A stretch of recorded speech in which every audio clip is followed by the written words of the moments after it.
for tuning in to the first of our two. We have a two-part information briefing that is answering questions, frequently asked questions pertaining to our affordable housing, the affordable housing portion of our land conversion initiative. Now, I am Ianifa Egun Iyalode Iyamonje Iyalaje right here at the Irete Sa Temple in Georgia. This project, we are going on our fourth year. Actually, what is this, 2025? 2025 was our fifth year. October of 2025 was our fifth year, excuse me. We are going into our sixth year. However, the affordable housing portion of it came in 2022. So in October of 2020, we embarked on our agritourism initiative, meaning we became the premier agritourism attraction here in District 3 within McDonough, Georgia. From 2020 to 2022, we were solely agritourism. We offered horseback ridings, dog experiences with our kennel, goat experiences, bird experience with our chickens, our turkey, our ducks. We you named it. We have a trail on the premises as well as a water feature. So we hosted trails, trail walks, water feature, campsites, movie nights at the campsite. We have 3 gardens here. We have 1 medicinal garden, we have 1 greenhouse garden, as well as 1 community garden. So from 2020, October 2020 to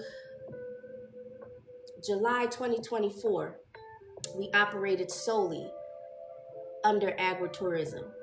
In December of 2022, we began to work towards or began to include our affordable housing initiative. Right now, this property, the Gullah Nature Preserve, this is where our temple is. This is where our agritourism feature is.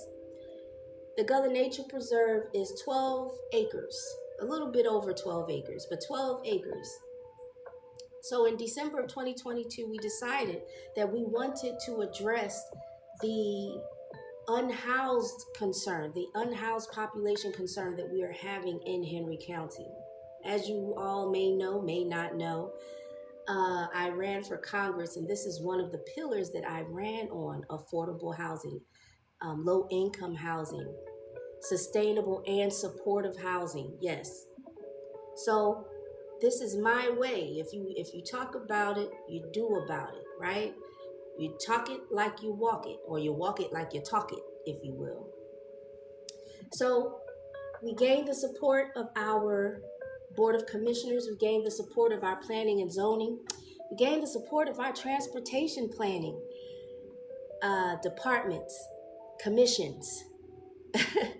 And we are in the clear. We have the okay to build 3 affordable housing units on the property. So I am so excited to have made it thus far, and we still have such a long way to go. Now, let me tell you,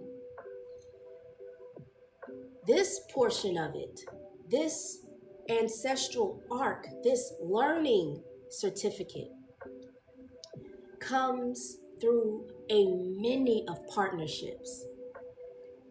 So much work has been done thus far. And again, I cannot emphasize how thankful I am. We have the support of our Department of Community Affairs.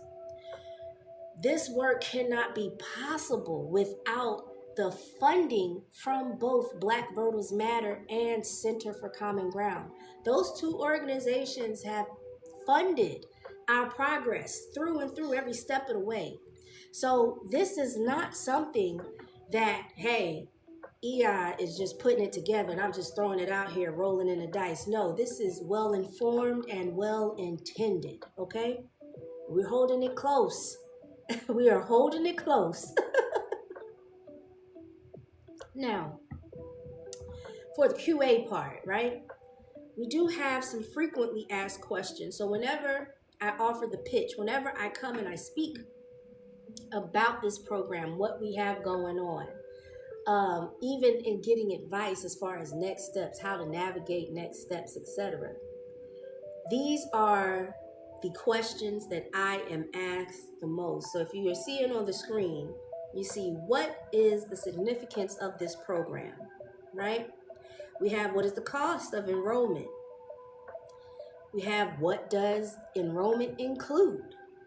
How long is this program? Is this an online program? And why does certification matter now? So we'll take it step by step, okay? First, and if you have any questions, drop it in the chat. If you would like to know more, drop it in the chat. Let me see. Yeah, I'm able to see the chat. Yes, I am. So if you have questions, drop it in the chat. Let me know, we'll answer them. But we'll go ahead and get started. Why is this program significant? The Ancestral Arc Learning Program is significant because it bridges ancestral wisdom with contemporary education frameworks. This has an Afrofuturism spin to it, right? I am a believer that in order to make it manifest, you have to see yourself in it first. You have to make it make sense.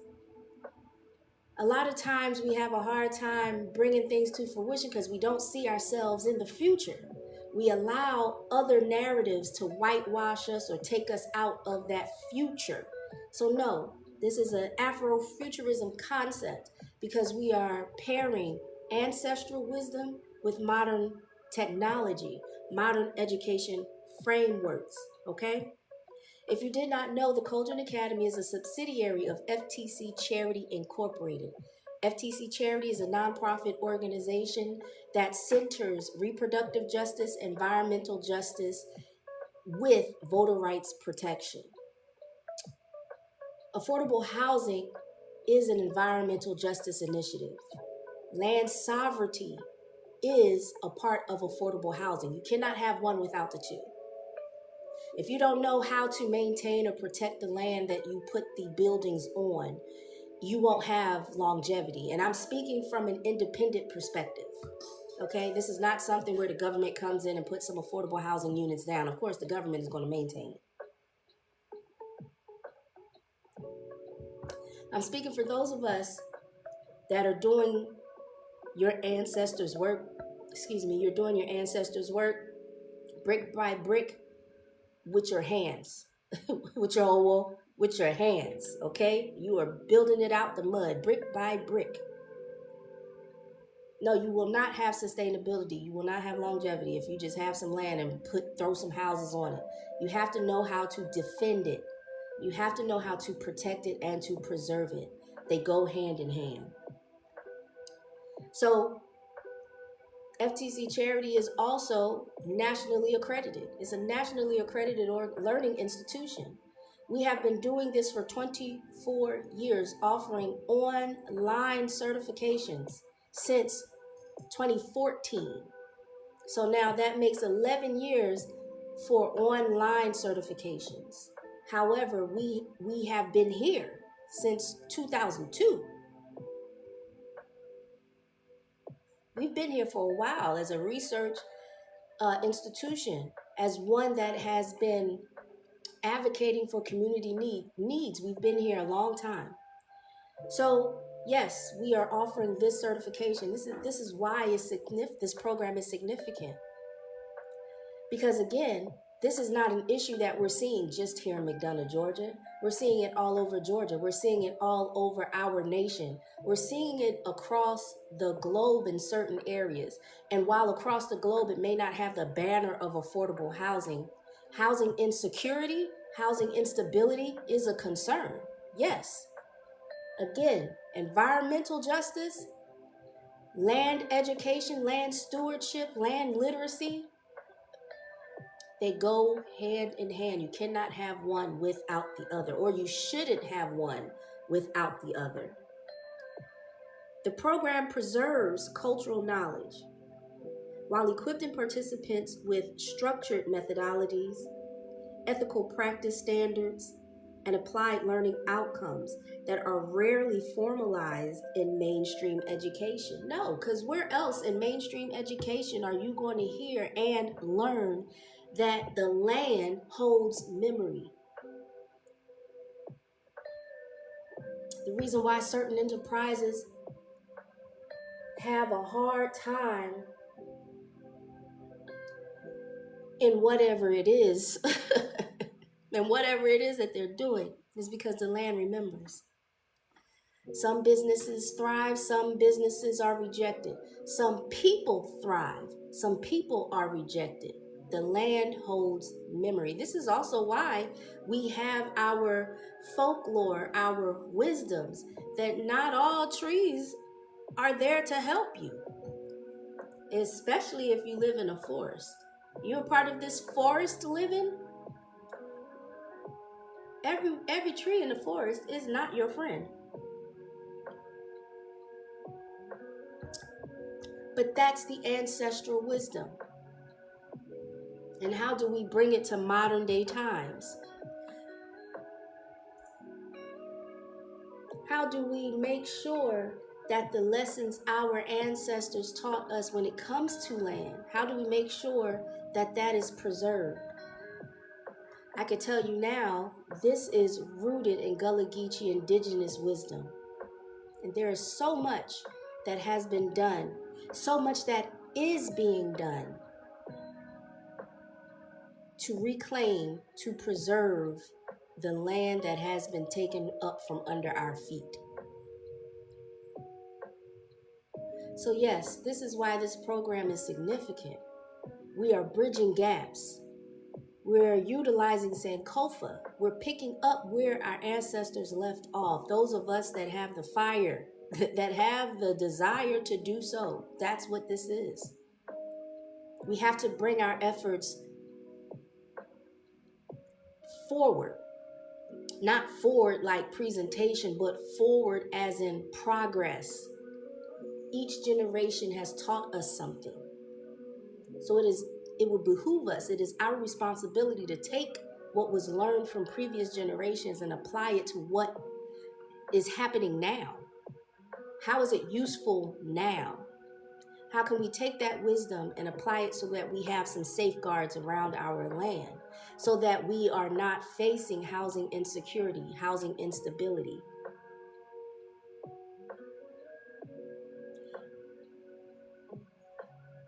I'm just checking the chat, y'all. Alafia Nimowa. Well, I think that person, okay.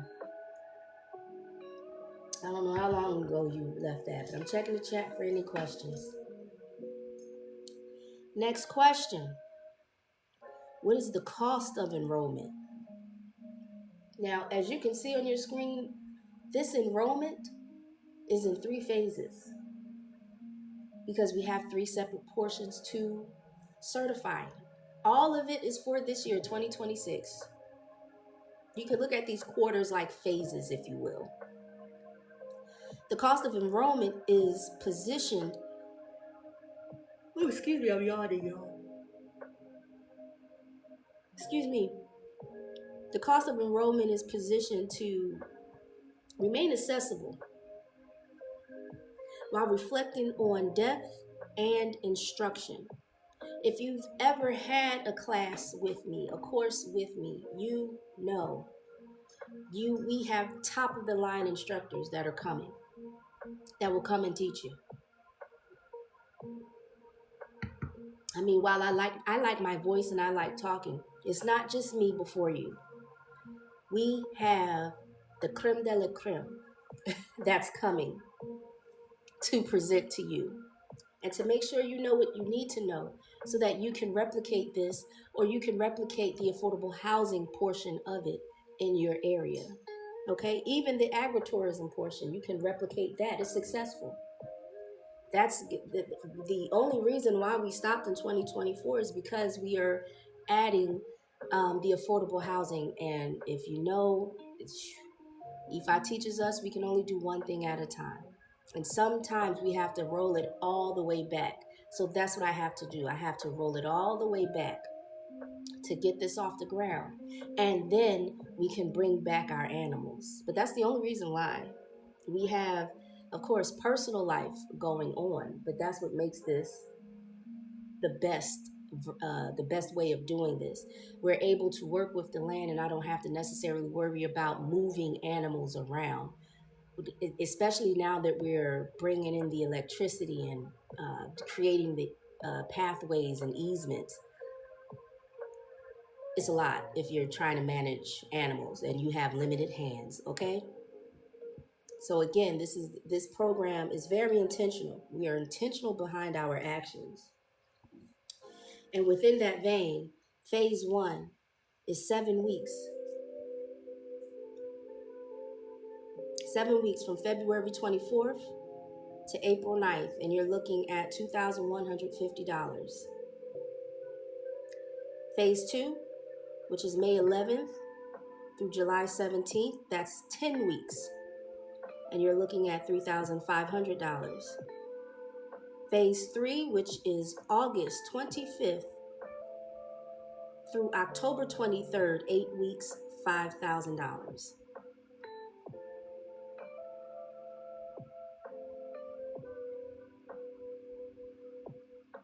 We're taking into consideration curriculum development, certification value,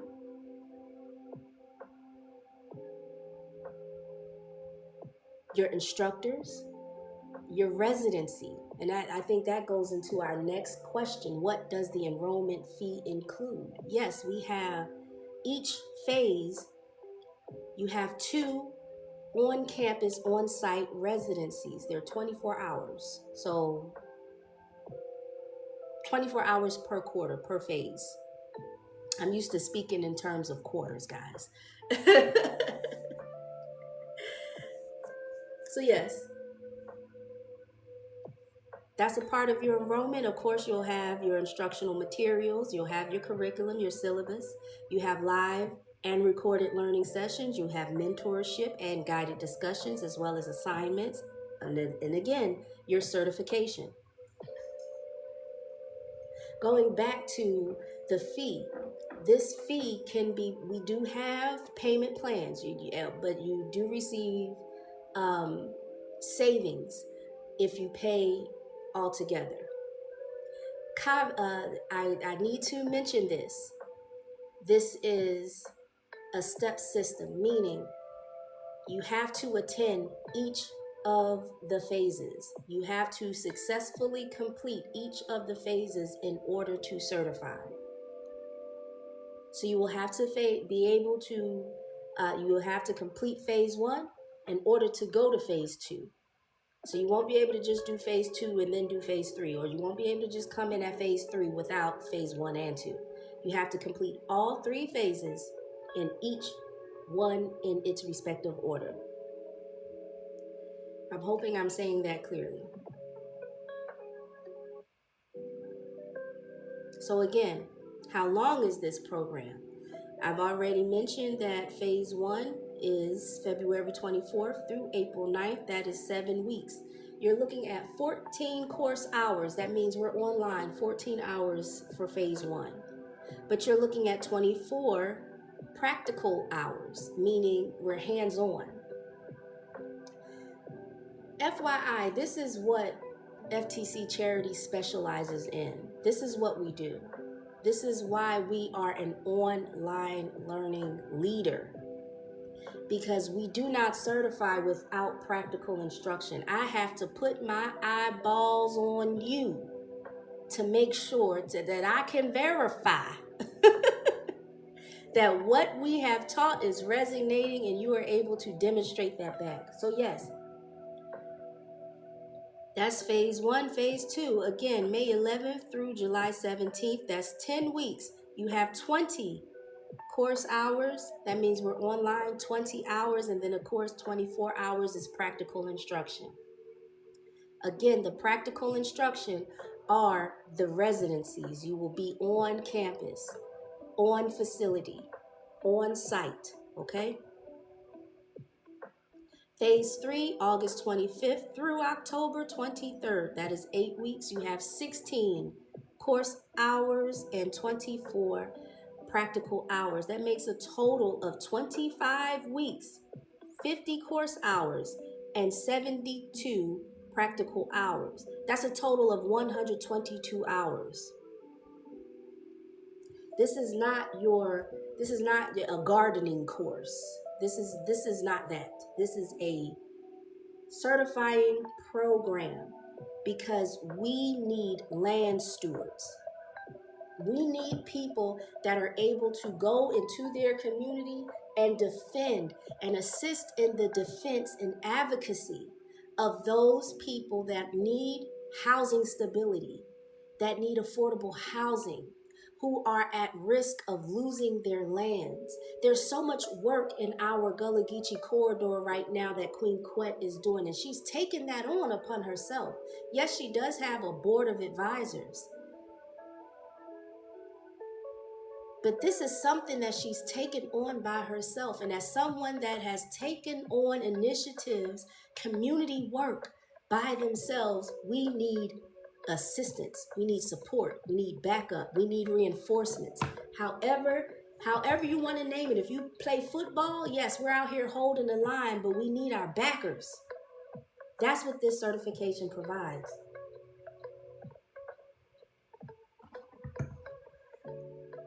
If you're tired of saying, we need assistance, we need something, the cost of rent is too high, the cost of we need people that know how to advocate. It's not enough. What we don't have is enough people that understand land sovereignty, that understands land stewardship, that is literate in land education, because that's how our land keeps getting taken from us. That's how the rent, the cost of living it keeps going up and up and up, because land stewardship has been removed from community work. So whenever we think of housing, whenever we talk about housing, we do not talk about the land as if the house is just floating in the air. You have to talk about the ground that's underneath it. And again, that ground holds memory, that land, that soil, that earth. It has memory, and it is in that memory that you're able to properly advocate.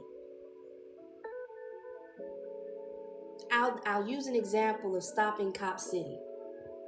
That we were dedicated. I can't say, we were big, on it, because there are so many organizations that are bigger than us that without them, that movement would not have been successful. But yes, we support the stopping of Cop City. And it wasn't until we didn't see progress until we allowed the land to speak. Atlanta is known. Atlanta is the city in the forest. If you are someone that just knows geology, land, that when you're driving through Atlanta is not just a forest, it's a little valley on a mountain. When we think of urban cities, we don't think of like mountain. No, Atlanta is on a mountain. It's a little valley on a mountain. Not even a valley, but it's a little dip, a side quest, but on a mountain, a whole mountain, and it's 3 mountain systems that meet here. But this particular place where they were looking to take the land, to eminent domain the land, to conquistador the land, however you want to call it, we allow the land to speak. This place provides 20% of the oxygen for Atlanta, for the city of Atlanta, the lungs of Atlanta. And it wasn't until we pushed those narratives, or that narrative was pushed, before there was resistance and a slowing of producing Cop City. This is what I mean. You have to know the land in order to advocate for it. This community, it's not just enough to say that this is one of the first Black communities in the state. It wasn't enough to say that they're gentrifying, they're taking the land through eminent domain and unhousing and displacing so many people, so many Black people, so many Black families. Yeah, that's the thing. Our government doesn't care about that. But once you let the land speak, that's when you see a halt. That's when you see, you're right, we can't do that. Because then now it's like, do we need Cop City or do we need air? Which one?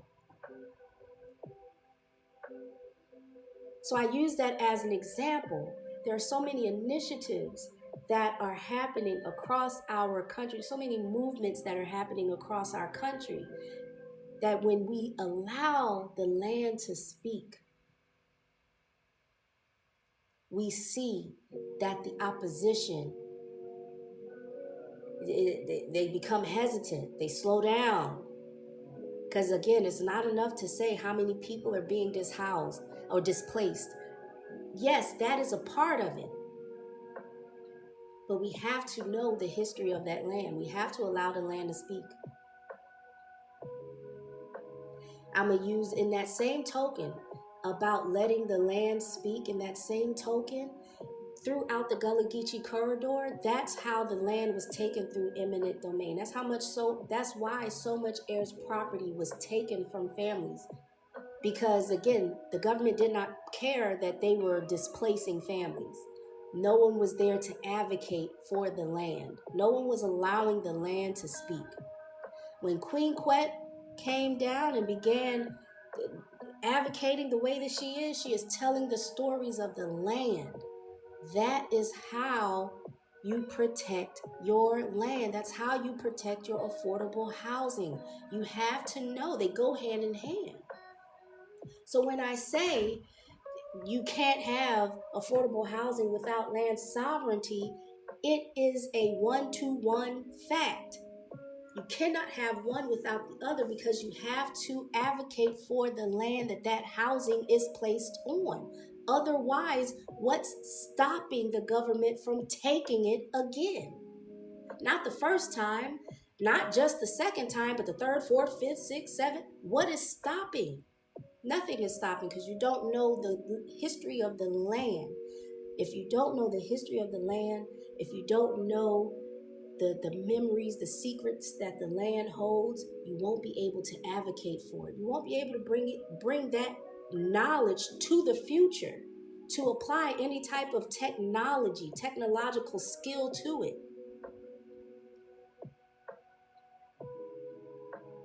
So that's why, going back to why this program is significant, that's why it's significant. Because it brings together two topics that in this scheme of divide and conquer, it has been successful. Because we as advocates, we as community advocates have been taught that, we can advocate for land without housing. Oh, we can advocate for housing without land. No. Not if you want to be successful. Not if you want to be successful. You cannot separate the two. They go together. Anytime we're dealing with environmental justice issues, what is impacted? Not just the land, not just the air, not just the fauna, the flowers, not just the housing as well. The housing structures, the infrastructure, all of it. They all go hand in hand. You cannot have one without the other. So yes, this is a very, again, informed and detailed. We have intention behind this. We have intention behind this. I'm so thankful for the trainings that I've had, that I've taken with our Department of Community Affairs. A lot of our all of the state's affordable housing initiatives that comes through the government comes through the Georgia Department of Community Affairs. This program is based off of their training, their guidance. But what their training and what their guidance does not have is the historical reference. They're able to provide land opportunities. They're able to provide financial opportunities. But this training is significant and it separates itself from the rest because it offers the bridge. That's why we call it the ancestral arc. It's the bridge. So now, is this an online program? Yes. However, this is ground focused. So while you will be online for 50 hours, you will also be on land, hands in the dirt, getting practical instruction and training in person for 72 hours. Okay? Notice how you have more practical instruction than the course instruction. Because as we know, if we're going to remain consistent with life, 90% of your experiences come from lived experience. You have about 10% of textbooks. 10% is what you'll get out of your textbook. But your learning, your understanding relies heavily on the wisdom that you gain from lived experiences. This is why, again, this program is so significant, because you'll get that. You'll be online, yes, but then you'll be here, hands in the dirt. You'll be meeting our state representatives. You'll meet representatives from the Department of Community Affairs. You'll meet our local municipal leaders as well. This is not something that is just done in the back rooms. We have our state support. We have our state support. As you know, and while this is a heavy responsibility, I love it every step of the way. I would not have chosen this path if it didn't mean that we didn't have some heavy support as well. I would not have chosen this route. This isn't just, and again, I would not have chosen this route because I'm a person that I deal in facts, right? I deal in factual evidence. I am evidence-based. If you cannot replicate it, then is it successful? Well, one surefire way of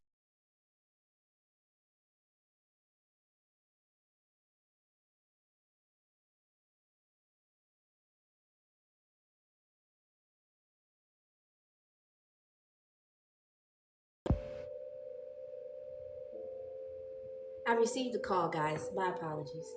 So one surefire way to ensure that this is replicable is to establish partnerships with your community leadership, your legislators, governmental programs as well, because that's the hard part. But that is also the part that's going to ensure that you have sustainability. That's also what's going to ensure that you know what's coming down the pipe. Of course, as a veteran, I understand that these topics are in silos. That's intentional, right? However, you'll have the details. You'll have the lowdown on funding that's coming, funding that you may be able to apply for, programs, incentives, etc. So this is why partnerships with your local leaderships, your municipal leaders, your state government, all of the things. This is why partnerships are important. It builds cohesion, because if you are an island, you are also vulnerable. You can't replicate things in an island. You have to get people together. You have to get them together. Get us together. All right, so last, why does certification matter now? Man, let me tell you. Certification matters now because there is a growing demand for culturally grounded, trauma-informed, and community-based education models. Now, Ia, what do you mean by trauma-informed? Trauma-informed. There's a lot of work that is centering protected classes, protected groups. But why are these groups protected? They are protected because they've experienced some form of trauma in their dealings, either with their leadership, either with their government officials, when I say governmental officials, I mean locally as well as nationally. This protected group may have been targeted through laws. And I'm saying it this way because I'm hoping you're picking up what I'm putting down. This is why we say trauma informed. There's a lot of times we hear trauma informed and you're like, whoa, whoa. But no, trauma informed, it simply means that this group is a protected group. And we don't mean protected necessarily in governmental protection. No, we're saying that this group has been identified to have been targeted and to have received disproportionate adverse interactions, adverse care, adverse experiences with their leadership, with governmental officials, with local and federal legislature. You get it? Okay. So formal certification provides credibility, accountability, and professional recognition for practitioners working in ancestral knowledge systems. This ensures that these teachings are transmitted responsibly and can be applied within educational, wellness, and cultural institutions. Simply put, it brings uniformity, right? And you're able to take this uniformity, this professionalism, this intellectualism, this intelligentsia, you're able to take it and apply it where you are. Again, you're able to replicate it. You're able to now be a counselor, a consultant on this issue. You are now an expert on this issue. You are now a professional with expertise on this issue, however you need to frame it. And we can assist you with that too. We have boots on the ground all over our country and in certain parts around the globe. So if you need assistance on how to get this thing started for you, yes, following certification, we can help you get them things started. We know organizations that need people like you. This is why we're saying we need land stewards. We need people to be the professional ear, the professional voice, the professional advocate on this topic. There are parts, again, of housing that is being overlooked because we don't understand how important the land is. There are parts of environmental justice that are being overlooked because we don't understand the bridge between housing and land. There are parts, I can go on and on repeating the same thing, but this provides you a niche that you are able to speak and assist these organizations with if you are not interested or able to replicate at this moment.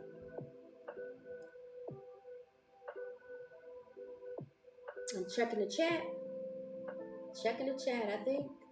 I think I done hit all the first round of frequently asked questions. I think I've answered all of them.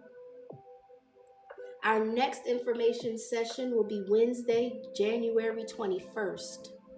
Same time, 10 a.m. and 9 p.m. Eastern. Yes, these are double headers. So I done spoke to you today at 10, and guess what? We'll be back at 9 p.m. this evening for the replay. Okay, if we gather any additional questions, I'll answer those as well. But I want to make sure we are clear, that we are on the same page as we are moving forward. That if you are interested, you know what this entails and how to contact us. And speaking of which, if you want to learn more about our Agritourism Affordable Housing Land Conversion Initiative, visit FTC Charity, F as in Frank, T as in Thomas, C as in Charlie, the word charity.org. Click on the Gullah Nature Preserve tab. You'll be able to read our executive summary. You'll be able to read the notes as to where this originated from. This came from a community project. We had our political literacy Kwanzaa series in 2022. This came to be on December 31st, the sixth night of Kwanzaa. Kuma, creativity. We discussed land. And in that discussion, we talked about all the land that was ceded from the indigenous and the Gullah Geechee, and which political party played a role in taking that land. You can find that right on our website. If you would like to donate to this initiative, that donation link is right on the website as well. But stay close, because one, we begin soon, and for two, we might need your help. We might need your assistance. We might be able to point you in the right direction in your area as well if you are looking for resources. Okay? It has been a pleasure. We're right at 11 o'clock. So, I don't like to hold you longer than I need to. The Cauldron Academy is a safe space where the diviner and healer can come together and network. We are a subsidiary of FTC Charity Incorporated. Again, this is a nonprofit, woman-led, veteran-run organization that centers reproductive and environmental justice right at that intersection of voter rights protection, okay? To learn more about any of our initiatives, to check out our calendar for the year, you can visit, again, ftccharity.org. I'll see y'all tonight. Peace.